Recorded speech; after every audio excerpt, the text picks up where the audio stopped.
Olá, meus irmãos, eu sou o Samuel, pastor da Lagoinha Consolidação e estamos muito felizes de ajudar você nessa jornada.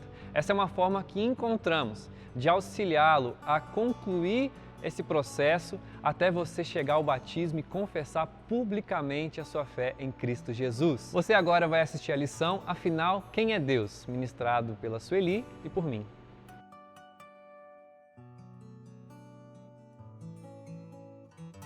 Olá, meus irmãos, a graça e a paz do Senhor Jesus. Eu sou a pastora Sueli e nós estamos aqui, eu e o pastor Samuel, Tudo bem, gente? para falarmos com você sobre a lição 2, afinal, quem é Deus?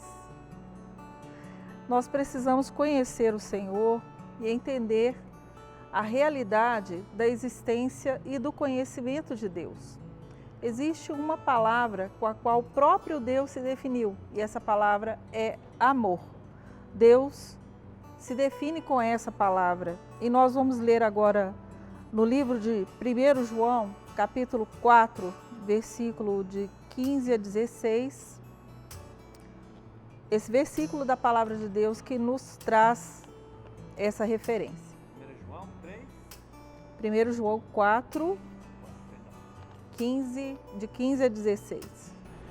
Vou ler aqui então, meus irmãos, na versão Almeida, que é o que o nosso pastor Márcio gosta tanto de usar, né, Sueli? Aquele que confessar que Jesus é o Filho de Deus, Deus permanece nele e ele em Deus. E nós conhecemos e cremos no amor que Deus tem por nós. Deus é amor e aquele que permanece no amor permanece em Deus e Deus nele. Amém. E a maior expressão do amor de Deus por nós foi o fato dele ter enviado o seu único filho, Jesus Cristo, ao mundo. E nós vamos ver isso também no livro de 1 João, capítulo 4, versículo 10. Nisso consiste o amor. Não em que nós tenhamos amado a Deus, mas em que Ele nos amou e enviou o Seu Filho como propiciação pelos nossos pecados. Amém. Durante milênios, a humanidade esperou a salvação. Deus prometeu que enviaria um Salvador e Ele fez toda uma construção durante a história da humanidade para que isso acontecesse. E o mundo foi surpreendido, porque quando esse Salvador chegou, era o próprio Filho de Deus. Não era um homem comum, Deus se fez carne e habitou entre nós. E esse Salvador veio para ser o nosso substituto na cruz. Ele sofreu a punição pelos nossos pecados. Por isso, a maior expressão do amor de Deus foi ter enviado o seu próprio Filho ao mundo, para que nós pudéssemos ser salvos, pudéssemos ser reconciliados com Deus e vivermos novamente a realidade de uma comunhão com Deus. Acho que se eu entendi o que você está falando para a gente aqui, Sueli, é que a pergunta da lição é, afinal, quem é Deus? Deus é amor. E nós conhecemos esse amor através do Filho dele, né? Ele enviou seu Filho Jesus para expressar o que ele é, amor. Deus não te ama, Deus é amor, Ele não tem amor por você, Ele é amor, todo amor, e expressa o seu amor por Jesus. Lindo isso, né? Não é maravilhoso? Maravilhoso. E traz uma segurança muito grande na nossa vida, no dia a dia, de compreendermos que esse amor, ele é real, ele está disponível e ele é um amor ilimitado. Porque Deus chegou a esse extremo, é o escândalo da cruz, Deus se fez carne. Fora que se Deus é amor e Ele é eterno, o amor é eterno. O amor é eterno, não passará. Exatamente. Amém? Ilimitado. Bom, para que nós possamos então conhecer mais a Deus, nós precisamos também aprender e conhecer um pouco mais sobre os atributos de Deus. E é sobre isso que a gente vai começar a falar, porque a apostila ela vai conduzindo para que nós aprofundemos nesse conhecimento. E precisamos conhecer um pouco mais dos atributos de Deus, conhecer o caráter de Deus. Porque como nascemos pecadores e tivemos dificuldades durante a nossa vida de conhecermos a Deus assim intimamente, nós precisamos ir por partes, né? Deus se revela e nós vamos conhecendo Ele através dessas revelações, e uma delas é que Deus é o Criador. Verdade. É importante pensar que Deus é o todo, mas para nossa compreensão, né? A gente tem que falar assim, Deus é isso, Deus é isso, Deus é isso. Só para a gente poder entender, porque não cabe na nossa mente, né? É como o que Deus é de tão grande. Sim. Então Deus é o Criador. E isso tem implicações muito sérias para nós. Primeiro, que existe uma origem para a criação. A criação não é obra do acaso, ela não é obra do Big Bang. Não houve uma explosão e partículas se juntaram e foram formando todo esse contexto que existe no universo até chegar à formação do ser humano. Então, houve uma mente brilhante por trás de tudo isso, né? Da criação, não pode ter sido do nada. Amém. A criação, como a própria palavra fala, né? A criação aponta para o quê? Um Criador. Amém. Bom, então houve um momento na eternidade em que a Trindade escolheu criar e decidiu fazer toda essa criação. E onde é que nós vamos encontrar isso? Em Gênesis capítulo 1, do versículo 1 ao 5, nós vamos ler. Vou abrir aqui rapidinho, Gênesis 1, do 1 ao 5, do né? Do 1 ao 5. Posso ler? Pode. No princípio criou Deus os céus e a terra. A terra, porém, estava sem forma e vazia. Havia trevas sobre a face do abismo, e o Espírito de Deus pairava por sobre as águas. Disse Deus, haja luz, e houve luz. E viu Deus que a luz era boa, e fez separação entre luz e as trevas. Chamou Deus a luz dia e as trevas noite. Houve tarde e manhã, o primeiro dia. Amém. Deus criou todas as coisas, as visíveis e as invisíveis. Há coisas que nós não enxergamos e são criação de Deus. E esse Criador, ele preparou com riqueza de detalhes. Nós vamos vendo em todo o capítulo de Gênesis 1 a criação do Senhor em 7 dias. Cada dia ele foi estabelecendo uma parte da criação. E essa riqueza de detalhes é que preparou esse cenário para a nossa existência. Porque chegou o momento que o Senhor falou, façamos o homem a nossa imagem e semelhança. Então, o cuidado, o amor de Deus, Ele trouxe para esse planeta tudo que nós precisamos para viver. Tudo está ao nosso alcance. Tudo de forma perfeita e harmoniosa. Esses tempos eu estava vendo uma notícia científica, né? Como que a própria ciência hoje às vezes caminha para mostrar para esse cuidado da criação de Deus. Que se o planeta Terra tivesse pouquíssimos quilômetros mais perto do Sol, não existiria vida. De como que até nisso Deus posicionou certinho a sua criação, o planeta Terra, no lugar que tinha que estar, com todo o cuidado para todos os recursos para que a vida humana existisse. Olha que lindo. Maravilhoso. É o amor de Deus manifesto na criação. E também nesse capítulo, nesse versículo, durante alguns versículos, a expressão disse Deus. E isso é muito importante, porque é uma característica só de Deus. O ato de criar do nada. De trazer. Uma palavra difícil aqui, mas né, que a teologia usa, que é criação a partir do nada. Não houve matéria-prima, né, Sueli? Não houve matéria-prima. Não houve para criar. Para criar uma mesa, precisa de quê? De madeira. Mas Deus, Ele cria a partir do nada, pela palavra. Pela palavra, Ele chama a existência aquilo que ainda não existe. É o nosso Deus, né? Essas são, então, as características do nosso Deus Criador, né? Sim. E é tão interessante também que é bom falar, né? Que Deus é o Criador e Ele criou todas as coisas simplesmente pelo seu desejo e pela sua soberania, porque Deus assim o quis. Olha só, foi iniciativa dele. Nós só existimos, só podemos estar aqui hoje gravando esse vídeo para você, porque Deus quis. Porque Deus quis que assim fosse. Deus é soberano e Deus é amor. Bom, se Deus é amor, como é que nós vamos compreender também o outro atributo de Deus, que é a ira de Deus? Boa pergunta. Fale-nos mais sobre isso, Sueli. Primeiro, nós precisamos compreender, né, o que a palavra nos diz sobre isso. E nós vamos ver lá em Romanos, capítulo 1, versículo 18. Romanos 1, 18. Estou abrindo aqui rapidinho. Romanos 1, 18 nos diz assim. Como é que está chegando?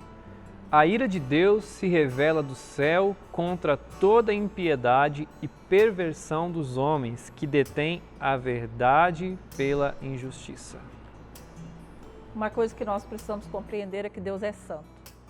E todos os atributos de Deus são exercidos em santidade, inclusive a sua ira. A ira de Deus é uma ira santa, é uma ira contra o mal, contra o pecado, contra a injustiça. Então, um Deus que é santo, sim, ele vai se irar com relação ao pecado. E é interessante, nós, quando aprofundamos nesse conhecimento, nós não queremos abrir mão de que nosso Deus seja de fato quem Ele é, porque eu não gostaria de ter um Deus que achasse que o mal está tudo bem. Você gostaria, Samuel? De forma nenhuma. Seria um Deus injusto. Né? E Deus, nós não podemos, como eu falei antes, nós só estamos falando aqui ponto por ponto para a gente compreender, mas nós não podemos fatiar Deus. Sim. Ah, Deus só é amor. Sim. Não, Deus é amor e também é justo. Não é nem Sim. assim, Deus é amor, mas tem a sua justiça. O paradoxo de Deus, né? O amor Sim. e a ira de Deus estão no mesmo pacote, a mesma coisa, não se anulam, o amor e a ira não se anulam. É o paradoxo de Deus, né? Sim, a plenitude do Senhor, exatamente, né? Quem Ele é como um todo. Então, essa ira do Senhor, ela se manifesta contra o que é mal, contra o que está errado, contra o que é injusto. Sim, Ele é juiz. Exatamente. E porque Ele é juiz, Ele pode julgar todas as coisas. Ele está assentado no trono, acima de tudo e de todos. Então, se Deus julga que algo está errado, de fato está errado. Verdade. A ira é contra toda espécie de maldade, né? E, como a Bíblia fala, não há um justo. Não há ninguém que não tenha pecado, não há ninguém que não tenha praticado a maldade. Então a ira de Deus está sobre nós, mas também o seu amor, porque, enfim, Ele desvia, né, a sua ira de nós para o seu próprio Filho, e com isso Ele consegue expressar ao mesmo tempo a ira e o amor por nós. Que Deus maravilhoso. Amém. Então, entendendo mais sobre a questão da ira de Deus, vamos passar também a falar sobre o Deus que é justo, o Deus que é justiça. E vamos abrir no livro de Deuteronômio, capítulo 32, versículo 4. Então vamos lá, Deuteronômio 32, 4. Eis a rocha, suas obras são perfeitas, porque todos os seus caminhos são juízo. Deus é fidelidade e não há nele injustiça. É reto e justo. Amém. Então dizer que Deus é justiça também quer dizer que Ele sempre age segundo o que é justo. E o interessante é entender que Ele mesmo é o parâmetro para se definir o que é justo e o que é justiça. Exatamente. Não somos nós. Precisa existir um parâmetro de bondade, né? E um parâmetro de justiça. E é Ele que é o parâmetro de todas as coisas, porque Ele é a coisa primeira, vamos dizer assim, né? Ele é o criador de tudo, é o que existia antes mesmo do tempo. Então Ele é o parâmetro de tudo, inclusive da justiça. Isso é muito sério, né? A gente às vezes quer fazer justiça com as próprias mãos, segundo nossos próprios interesses, mas a nossa justiça está baseada na justiça divina, que é de Deus. Né? Amém. E Ele diz isso mesmo em Isaías 45, 19. Isaías 45, 19. Vamos abrindo aqui, rapidinho, né, gente? 45, 19. Não falei em segredo, nem em lugar algum de trevas da terra. Não disse à descendência de Jacó, buscai-me em vão. Eu, Senhor, falo a verdade e proclamo o que é direito. Eu, o Senhor, falo a verdade. Então, o parâmetro para compreendermos a justiça não somos nós mesmos, porque nós somos criatura. E nós nascemos, temos um tempo limitado para viver aqui nessa terra. Nós não somos conhecedores de todas as coisas, nem compreendemos muitas vezes o que nos acontece. Então, como nós vamos definir justiça? Só Deus pode fazer isso, porque Ele é eterno. Então, no livro de Romanos, do versículo 9, do capítulo 9, versículo 20 a 21, Paulo está nos falando muito bem sobre isso, sobre a questão de nós sermos criatura e Deus ser o Criador. Quem és tu, ó homem, para discutires com o Deus? Porventura pode o objeto perguntar a quem o fez, por que me fizestes assim? Ou não tem o oleiro direito sobre a massa para do mesmo barro fazer um vaso para a honra e outro para a desonra? As decisões de Deus cabem a Ele mesmo. Muitas vezes nós questionamos, mas a palavra final é sempre do Senhor e Ele age sempre em justiça e santidade. Nosso Deus, sendo justo, Ele vai punir o pecado, pois como Ele poderia permitir o mal sem que isso não houvesse consequências? Deus é santo e Ele é inimigo do pecado. Então, de que forma, Sueli, que Deus revela essa justiça e a forma como Ele pune o pecado? Ele vai revelar essa justiça para nós que somos filhos dele através do Evangelho. Amém, glória a Deus. Eu lembro de Lutero nesse momento, né? Martinho Lutero foi um dos grandes reformadores da igreja, né? Foi usado muito por Deus para trazer a igreja para o centro do Evangelho, lá no século XVI. E aí ele tinha muita crise em relação a isso, porque ele não conseguia entender como que um Deus justo conseguia absolver o pecador. Né? Como Deus sendo tão bom, né? E nós pecadores, como que Ele absolve? Aí quando ele entende o Evangelho, né? Que o justo viverá pela fé, ou seja, pela fé no que Cristo fez, né? Que nós começamos falando que Cristo foi revelado e foi morto numa cruz, enfim. Aí ele entende que a justiça de Deus, para nós, ela é revelada no Evangelho, na boa notícia de que Cristo morreu pelos nossos pecados. Sim, Cristo morreu pelos nossos pecados e Ele se fez justiça. Ele levou sobre si a punição que caberia a nós. Então, sim, de fato, Deus julgou o pecado em Cristo. Então Deus é justo. Deus é justo. E pode inocentar o pecador. Glória a Deus. O pecado não ficou ileso. Não. Não passou Não. às vistas de Deus. Não fez vista grossa, né? Não. Glória a Deus por isso. Em Cristo foi punido. E Cristo se identificando conosco e tomando o nosso lugar na cruz, em Deus, para que a vontade de Deus fosse feita, nós nos tornamos inculpáveis. Não há mais condenação para aqueles que estão em Cristo Jesus, Romanos 8:1.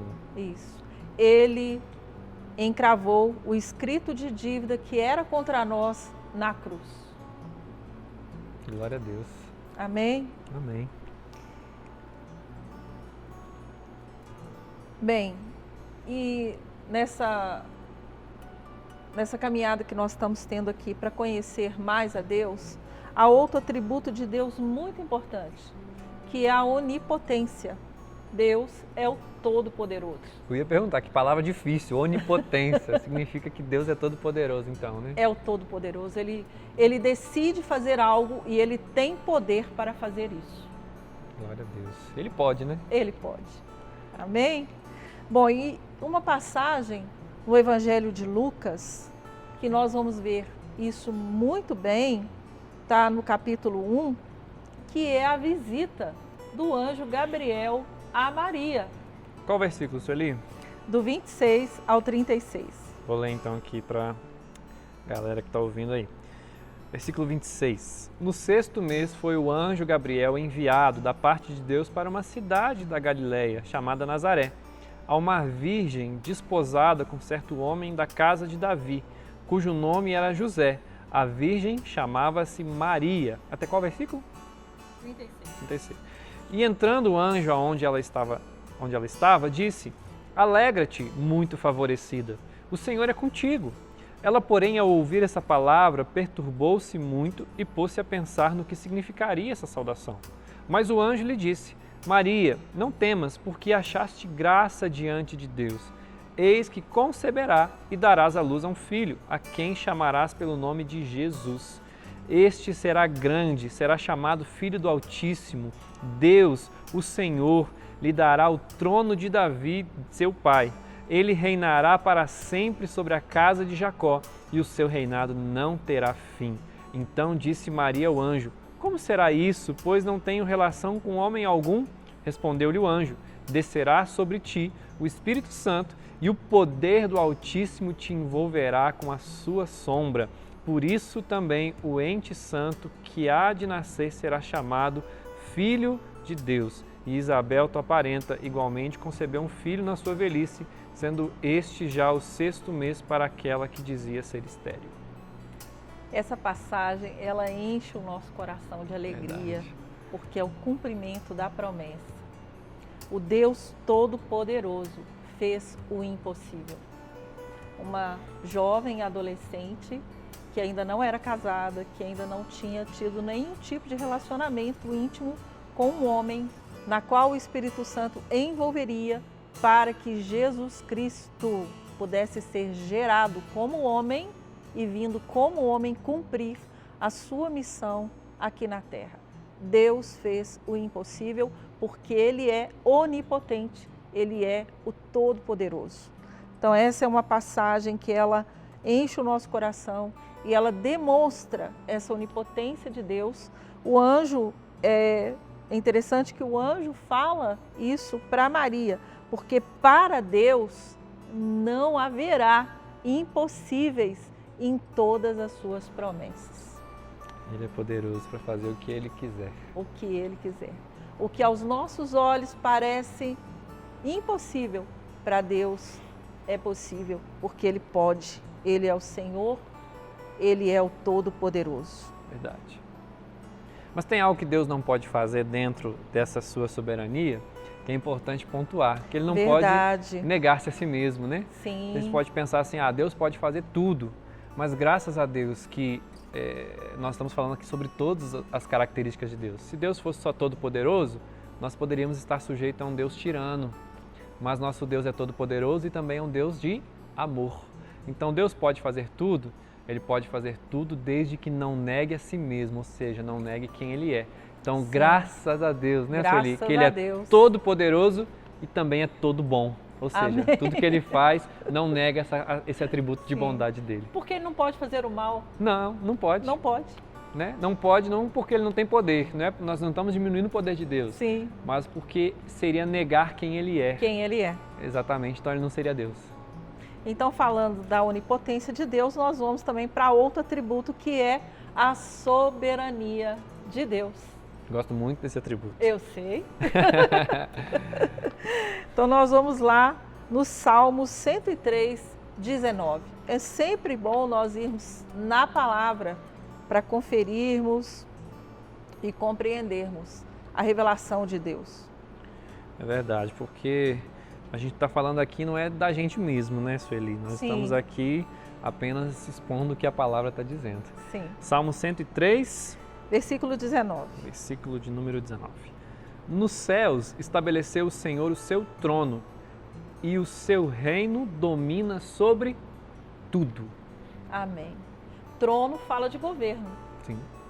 Fala da mais alta posição. Fala sobre alguém que tem a capacidade de tomar decisões que vão influenciar a vida de milhões de pessoas. E fala sobre domínio também, né? Sim. Eu achei tão interessante nesse versículo que fala assim, Ele é rei sobre tudo. Porque tem gente que pode pensar assim, Deus é só rei sobre os evangélicos. Sim. Deus, Ele só tem domínio sobre a igreja. Não, sim, Deus tem domínio sobre tudo, sobre toda a criação. Porque, sim, Ele é o Criador. Verdade.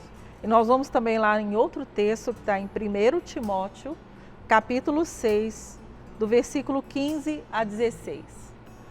1 Timóteo 6, 15 e 16, isso? Sim. Versículo 15. A qual em suas épocas determinadas há de ser revelada pelo bendito e único soberano, o Rei dos reis e Senhor dos senhores, o único que possui imortalidade, que habita em luz inacessível, a quem homem algum jamais viu, nem é capaz de ver. A ele honra e poder eterno. Amém.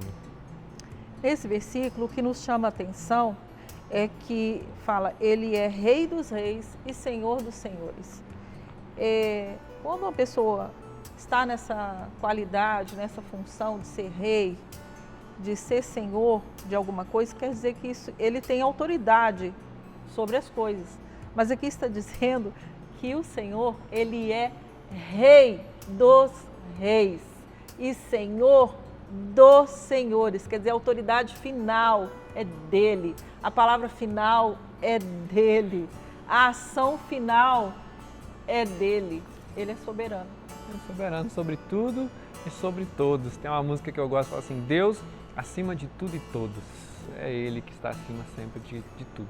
Amém.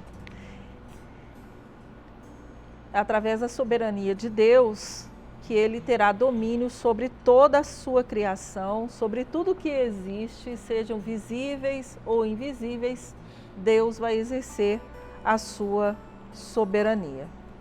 Ele criou todas as coisas de acordo com a sua vontade e os planos que Deus fez para que toda a criação seja levada à conclusão, né, ao final, irá acontecer por causa da soberania de Deus, não por nossa causa. O que Deus estabeleceu vai se cumprir, né? A gente vê muitas coisas acontecendo e o povo, né, fala assim, é o fim dos tempos, muitas Sim. vezes. De fato, né, o fim dos tempos foi inaugurado lá quando Jesus ressuscita. Então, a partir de agora, né, biblicamente, começa o tempo do fim.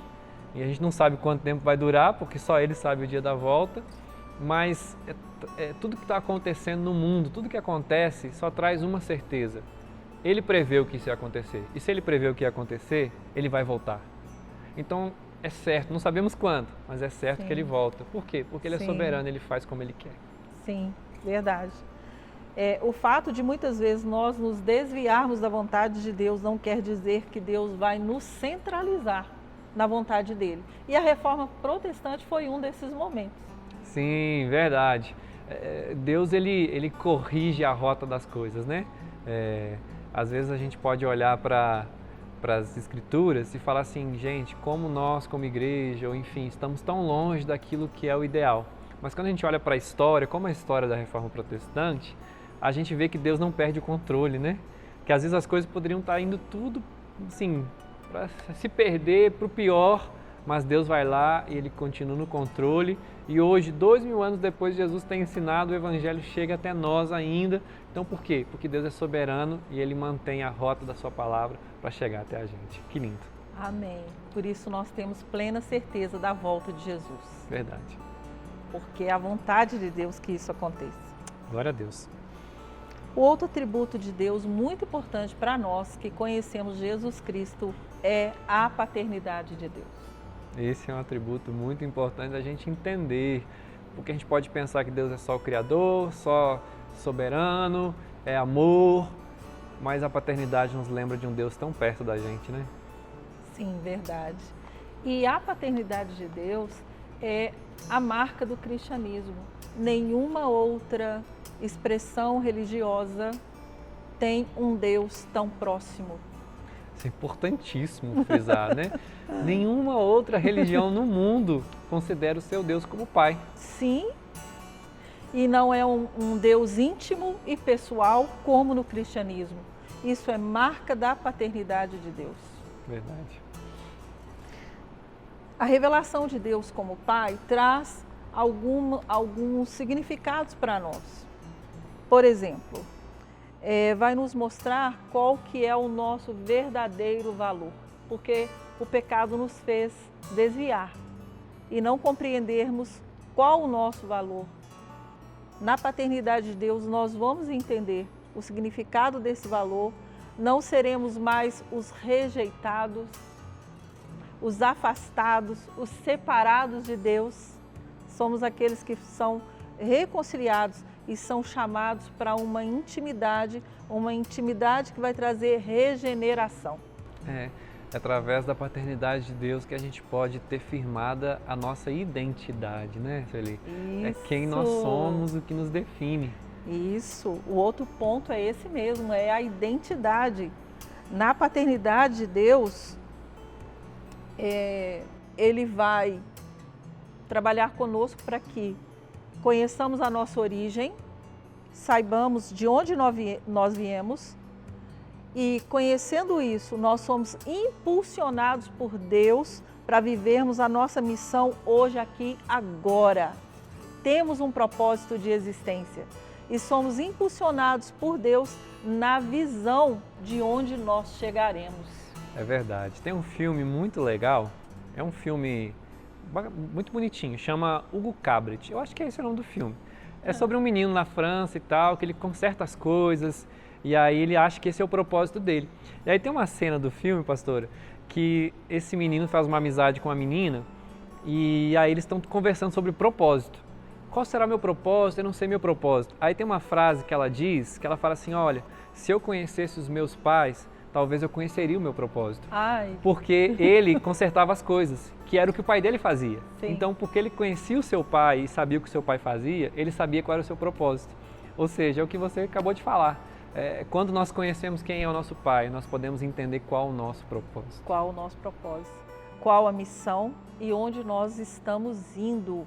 Não somos pessoas que não sabem o que vai nos acontecer, incertos do futuro, o que será do amanhã. Nós temos plena certeza do que vai acontecer conosco. Verdade, com certeza. E é tão importante essa questão da identidade também, porque é exatamente isso que vai ficar no futuro.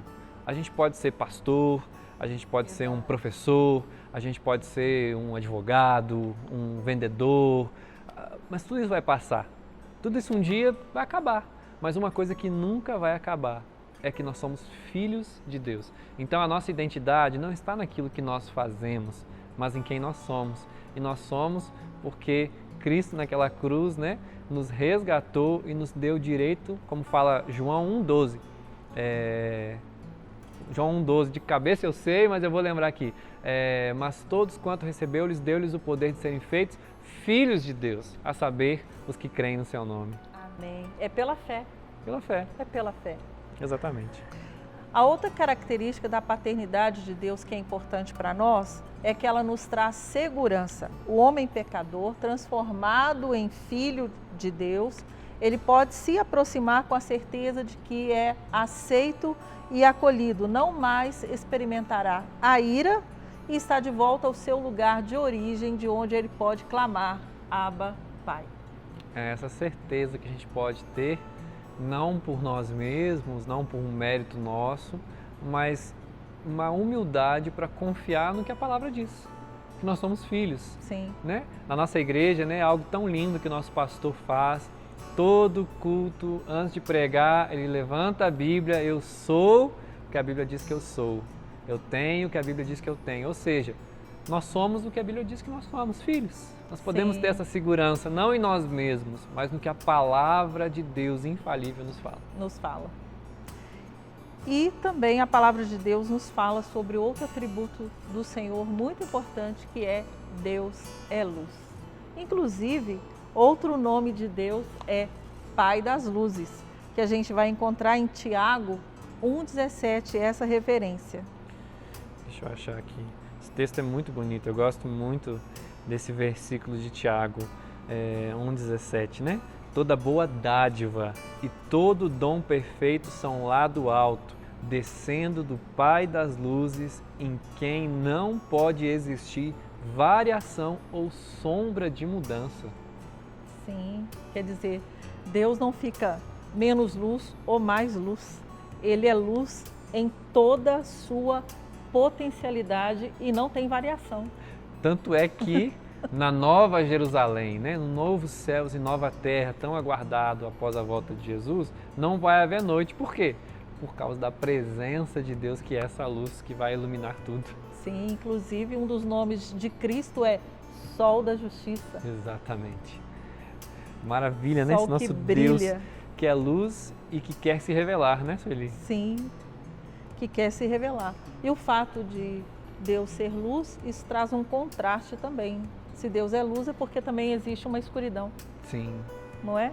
E Ele vem com a sua luz, derramando sobre essa escuridão para dissipá-la completamente, que é sabemos que é onde o plano de Deus chegará. Não haverá mais trevas de forma alguma. Então podemos falar que a escuridão é a ausência de Deus, é a ausência de luz. Profundo, hein? Teólogo. E vamos terminar aqui falando sobre Cristo também, que Ele se declarou: eu sou a luz do mundo. Todo aquele que vem a mim não estará em trevas.